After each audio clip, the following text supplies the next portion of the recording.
نماز کے فرض، ان کے چھوٹ جانے سے نماز نہیں ہوتی۔ بسم اللہ الرحمن الرحیم۔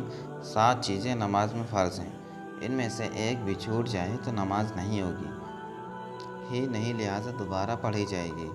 نمبر 1، تکبیر تحریمہ نیت باندھنا۔ نمبر 2، قیام۔ نمبر 3، قرات۔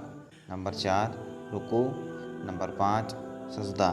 نمبر 6، قضائے اخیرہ، آخری رکعت میں بیٹھنا۔ نمبر 7، خروج بے سنائے سلام کر پھیرنا۔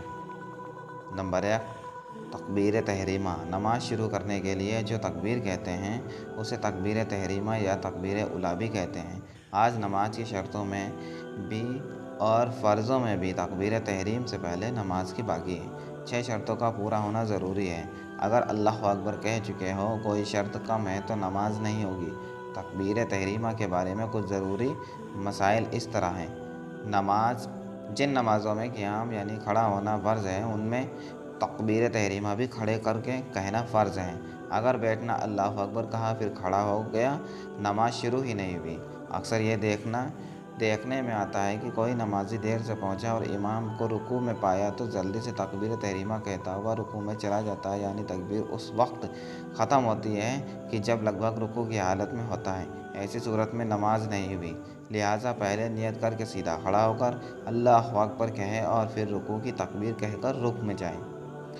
مقتدی کی اکبر امام سے پہلے ختم ہو گئی تو نماز نہیں ہوگی، اس لیے بہتر یہ ہے کہ امام کے تکبیر تحریمہ کے بعد مقتدی تکبیر کہیں۔ لفظ اللہ کو اللہ یا اکبر کو اکبر کہا نماز نہیں ہوگی، بلکہ اگر ان کے غلط معنی سمجھ کر جان بوجھ کر کہیں تو کافر ہے۔ جماعت کی پہلی رکعت کا رکوع مل گیا تو تکبیر اولیٰ کی فضیلت حاصل ہو جاتی ہے۔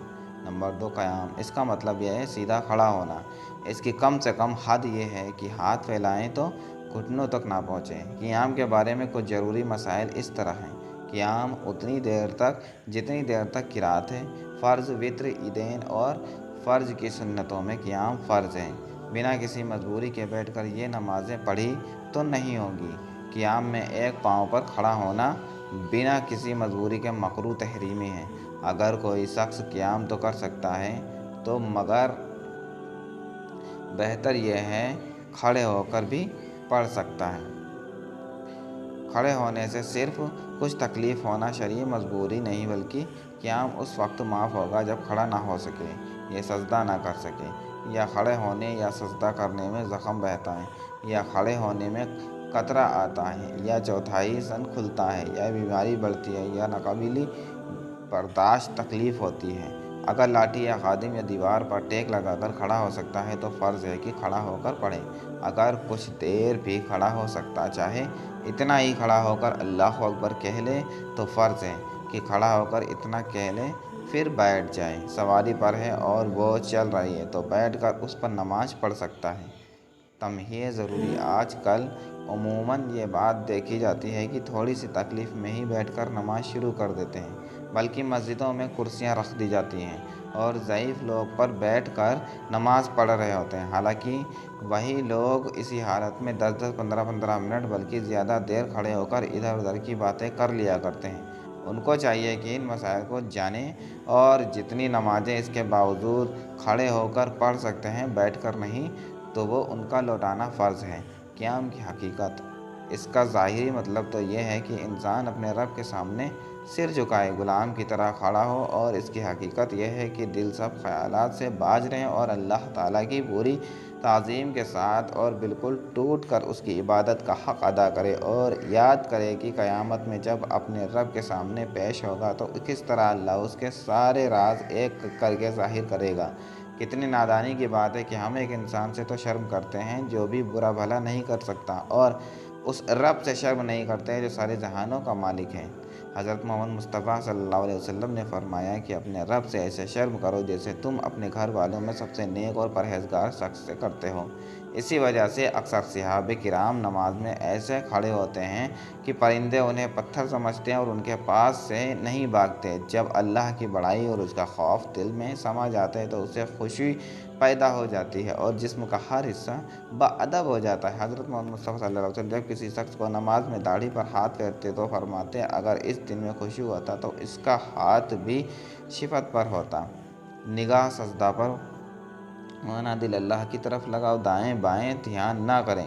نماز میں حمد شریف اور جتنا ممکن ہو اتنا قرآن پاک پڑھا جاتا ہے جسے قرات کہتے ہیں۔ قرات کا مطلب یہ ہے کہ ہم حرف کو ان کی صحیح مخارج سے پڑھیں اور بالکل آہستہ نہ پڑھیں۔ کم سے کم اتنا ہونا ضروری ہے کہ خود سن لیں، اگر صحیح تو پڑھا مگر اتنا آہستہ کہ خود نے بھی نہیں سنا، اور کوئی بات نہیں ایسی بھی نہیں جو سننے میں رکاوٹ ہو جیسے شور وغیرہ، تو نماز نہیں ہوگی۔ قرات کے بارے میں کچھ ضروری مسائل اس طرح ہیں۔ فرض کی پہلی 2 رکعتوں میں اور وتر و نفل کی ہر رکعت میں امام پر اور اکیلے پڑھنے والے صرف ایک آیت پڑھنا فرض ہے۔ مقتدی کو کسی نماز میں قرات جائز نہیں، نہ سورہ فاتحہ، نہ کوئی آیت، نہ سری یعنی آہستہ قرات کرنے والی نمازیں جیسے ظہر اور عصر میں، اور نہ ہی ظہر یعنی اونچی آواز سے قرات کرنے والی نمازوں جیسے فرض، مغرب اور عشاء میں۔ امام کی قرات مقتدی کے لیے بھی کافی ہے۔ فرض کی کسی بھی رکعت میں قرات نہیں یا صرف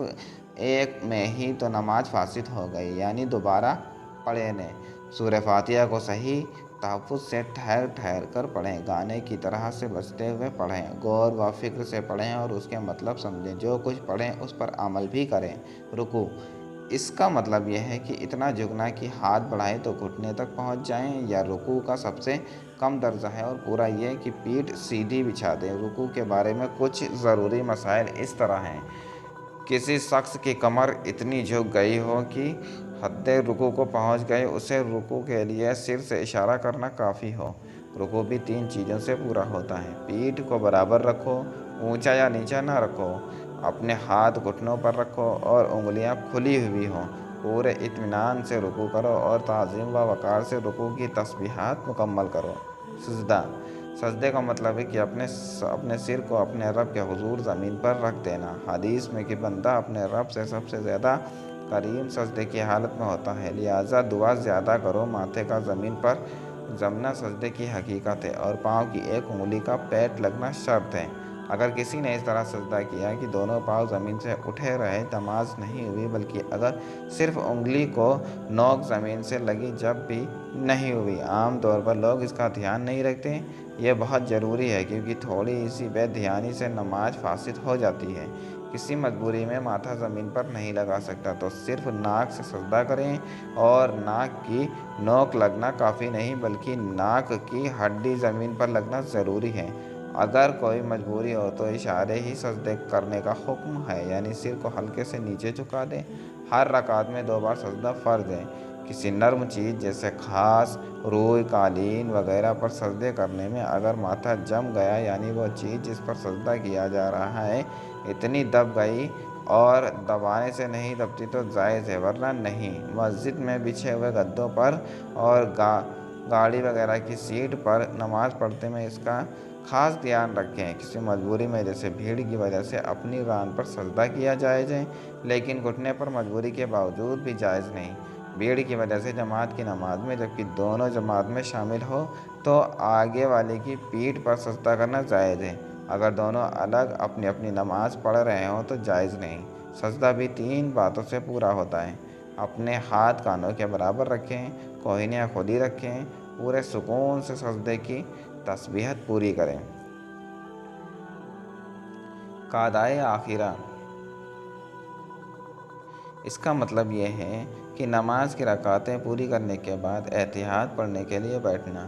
اس میں اتنی دیر تک بیٹھنا کہ پوری اتحیات پڑھ لی جائے فرض ہے۔ اس کے بارے میں کچھ ضروری مسائل اس طرح ہیں۔ 4 رکعت والے فرض میں چوتھی رکعت کے بعد قعدہ نہیں کیا تو جب تک 5واں یا سجدہ نہ کیا ہو تو بیٹھ جائیں اور سجدہ سہو کر کے نماز پوری کر لیں، نماز ہو جائے گی۔